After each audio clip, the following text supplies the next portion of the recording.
In the ancient Tao Te Ching, Lao Tzu wrote that mastery of the world is achieved by letting things take their natural course. Today, that idea sounds almost subversive because our entire civilization is oriented toward the opposite. We worship control. We track, measure, predict, surveil, optimize, and supervise every part of life. Governments monitor citizens. Corporations monitor employees. Parents monitor children. And most people monitor themselves into exhaustion. Control has become the modern religion. It is the silent value system behind every productivity hack, every motivational speech, every self-help routine, and every intrusive digital system watching us from morning to night. The more we tighten our grip, the more anxious we become. What we call progress often feels like a pressure cooker without a release valve. Taoism saw this clearly. At the heart of the tradition is the idea of Wu Wei. It does not mean laziness. It does not mean passivity. It means intelligent action, knowing when to move and when to be still, aligning ourselves with the natural flow instead of constantly fighting it. People do not burn out because they lack strength. They burn out because they believe life must be wrestled into submission. They force outcomes. They attempt to control relationships. They try to predict the future with absolute precision. They treat life like a machine instead of a living river. But intensity is how you drown. Strength is the quiet refusal to force. Consider something as simple as attraction. You cannot control it. You can only show up and let nature decide. Push too hard and you suffocate the very thing you want. Leave space and something real may grow. The same is true of conflict. Anger fades naturally. Trust, once broken, cannot be rebuilt by willpower. It must regrow on its own the way a tree returns after winter. Wu Wei reminds us that nature does most of the work if we stop interfering with it. Now look at the way modern life makes people rigid. We cling to social expectations, career narratives, status anxieties, personal timelines, and the illusion of control over the future, but rigidity breaks, flexibility endures. Life is a constant movement between opposites, high and low, light and dark, gain and loss. Nothing stays still.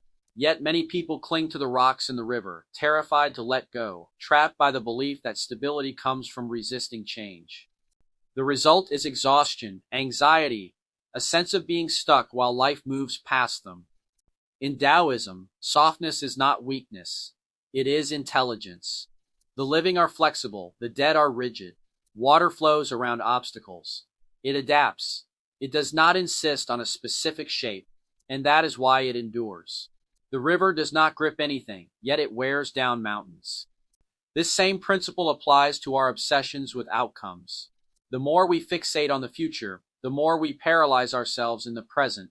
Zhuangzi tells the story of an archer who shoots perfectly until a prize is introduced.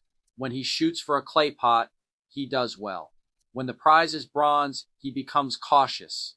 When the prize is gold, he loses all accuracy. His skill never changed. His mind did. He valued something outside himself and became blind to the moment. People do this every day. They become so invested in a particular outcome that they forget to live. They stop acting from clarity and begin acting from fear. The flow state disappears. Creativity collapses. Life becomes a struggle against imaginary futures that never arrive. And then there is the question of excess. Our culture chases status as if status could save us. But the tallest trees catch the strongest wind. Reaching the top is not freedom. It often becomes a prison. The constant need to protect what you have. The fear of losing your position. The endless performance for others. And yet the opposite extreme is also a trap. Poverty for the sake of poverty is another form of attachment. Taoism asks a simpler question. What do you truly need? A bird needs one branch. A mouse needs one drink. Much of what we collect is not comfort, but weight. The more we carry, the harder life becomes. Letting go of excess is not about deprivation. It is about freedom. It is about traveling lightly through a world that overwhelms those who cling too tightly.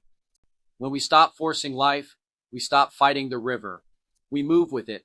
We become less brittle, less anxious, less attached to the illusions that drain our energy. We return to something natural, something human, something sane. Life works better when you do not force it. This is not mysticism. It is strategy. It is a way of navigating a noisy world without drowning in it. When you let go, the mind loosens. The body softens. Possibilities open. You can see clearly again. Flow with it.